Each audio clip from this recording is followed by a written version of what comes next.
The land stretched in every direction like an ocean of dust and ochre light. The horizon shimmered under a burning Arizona sun, and the air trembled above the sand as though the world itself were breathing. A single rider moved through it, young, tall-shouldered, with hair the color of wheat and eyes the color of the distant mountains when the rain comes. His horse, a thin bay with tired ribs, stepped carefully between stones and cactus. The boy's name was Eli Turner, and though he looked like a man in the saddle, there was still something unformed in the way he studied the land, as if he hadn't yet decided whether to fear it or love it.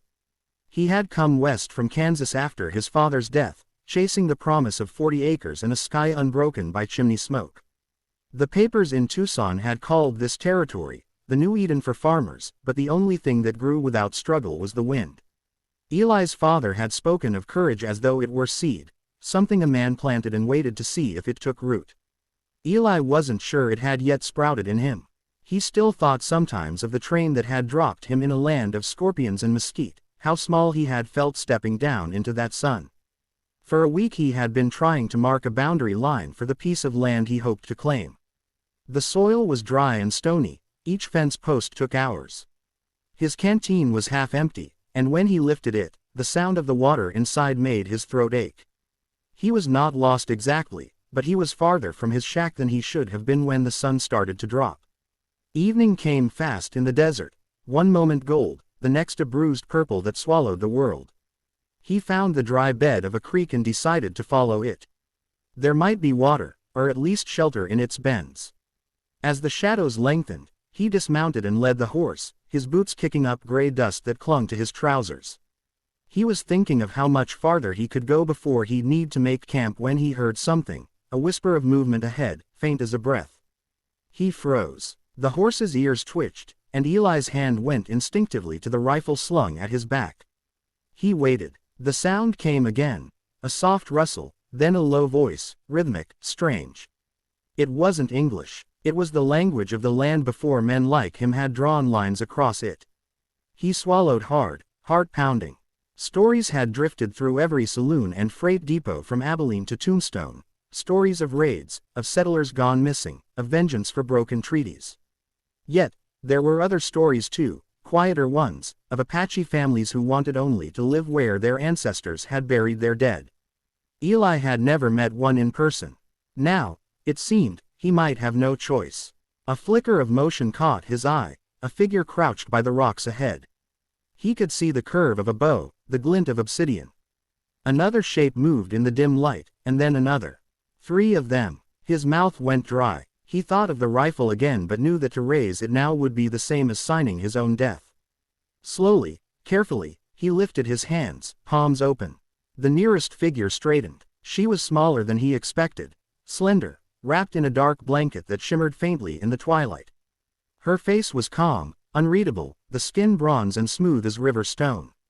Beside her stood 2 others, a little younger maybe, with the same high cheekbones and long black hair. They were silent for a moment, measuring him the way hawks measure the distance to their prey.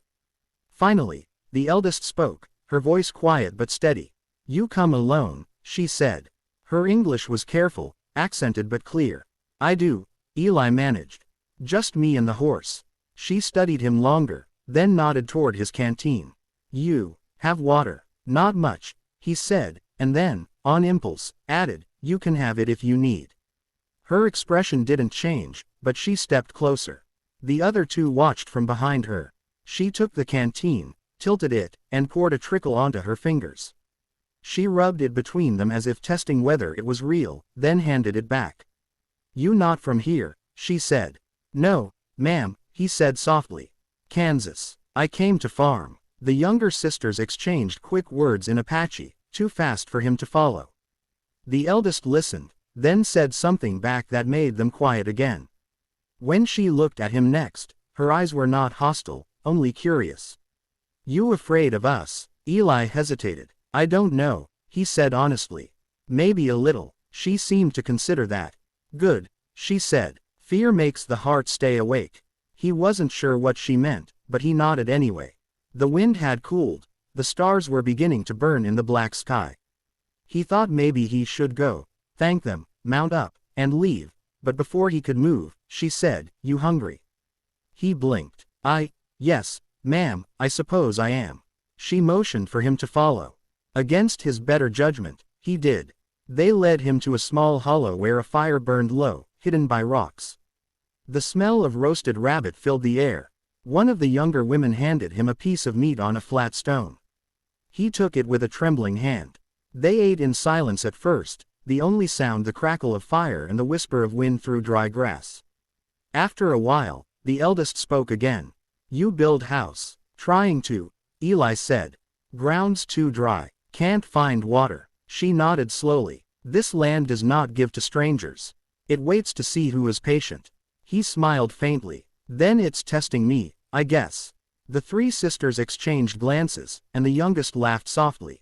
The sound startled him. It was bright, almost musical, so unlike the quiet suspicion he had expected. You speak true, the eldest said. The land tests all. When the food was gone, she looked at him across the fire. You name, Eli Turner. I am Nayland, she said, touching her chest. My sisters, Atsa and Bidziel. The names felt like wind and stone and song.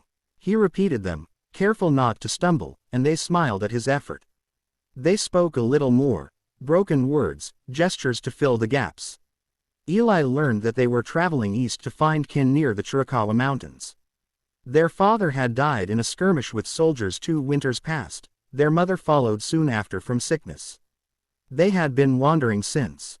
When he told them of his empty plot of land, of his plans to plant corn and barley where nothing yet grew, Nayland's eyes softened. You chase the dream of your fathers, she said.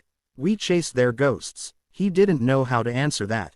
Night deepened. Coyotes cried somewhere beyond the ridge. Eli's horse grazed quietly nearby. He felt the weight of the long day settle into his bones.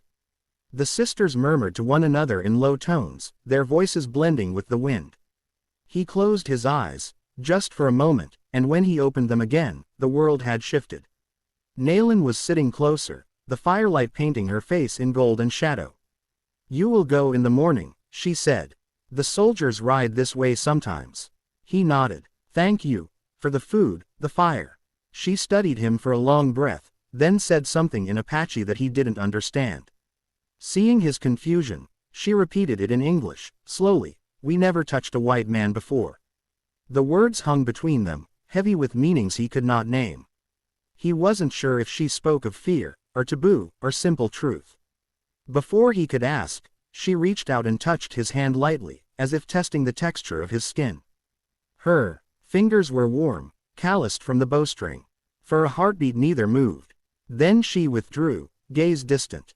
My people say the world changes when two who should not meet share the same fire, she said softly. Maybe it is true. Eli felt his throat tighten. Maybe it changes for the better, he said. She smiled faintly, but there was sadness in it. The world does not ask what we wish. They sat like that for a long time, saying little. He wanted to ask her about her life, her family, the meaning of her words, but something in her posture told him to keep silence. When the fire burned low, he lay back on the sand, staring at the stars that seemed close enough to touch. He listened to the sisters whispering in their own tongue and wondered what they said about him. The desert wind brushed his face like a sigh. When he woke, dawn had spread pale silver across the sky. The sisters were already up, packing what few belongings they had. Blankets, a clay pot, bows wrapped in hide. Nayland looked at him and nodded toward the trail. Go east, she said. You will find the river before midday. He saddled his horse, feeling an ache he could not name.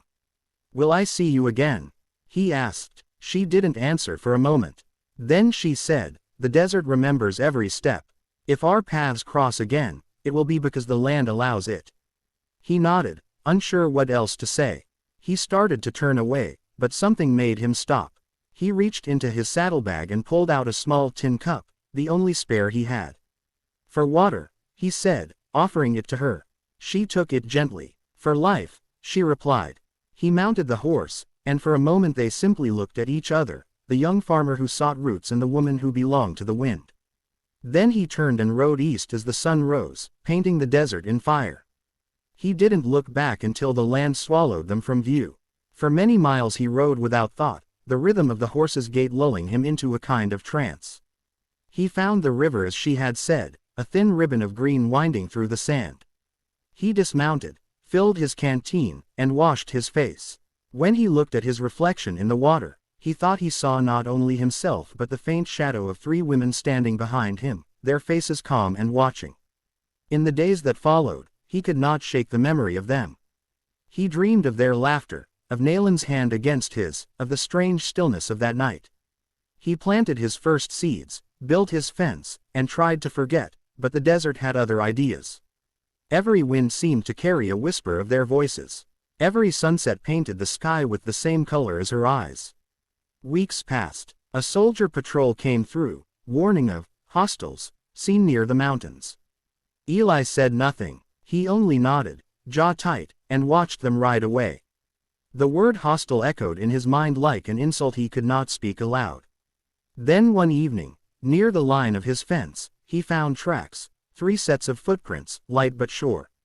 He knelt to study them, fingers tracing the impressions in the dust. The prints led toward the hills, then vanished among the stones. He stood there a long time, the air heavy with the scent of rain. He knew he should be afraid, that such signs often meant danger, but instead he felt something like hope. That night, he built a small fire outside his cabin and waited, though he told himself he wasn't waiting for anyone. The flames snapped, and the wind carried the smell of juniper. Hours passed, the sky wheeled with stars, and still he sat there, listening. At last, somewhere in the distance, a coyote cried, and beneath it, or maybe within it, a faint echo of human laughter. He smiled without meaning to. He didn't know if the sisters were still out there, moving like spirits through the land, or if the desert had swallowed them back into its endless silence. But he knew the fire he had shared with them would not go out in him. Something in that meeting, brief, improbable, and sacred, had changed the way he saw everything, the land, the people, even himself. He slept lightly, dreams filled with the rhythm of horses and the whisper of a language he did not understand but somehow felt he had always known. And when morning came, he rose, looked to the mountains, and whispered the only words that seemed to fit the air. "Thank you." The wind answered in its own tongue. Far away, beyond the ridge, 3 figures moved like shadows against the dawn, their footprints fading even as they were made. The eldest paused, turned once toward the rising sun, and lifted the small tin cup. She whispered a word only the wind could hear, and then they disappeared into the shimmering horizon, 3 sisters who had touched a white man once and changed the story of the land forever.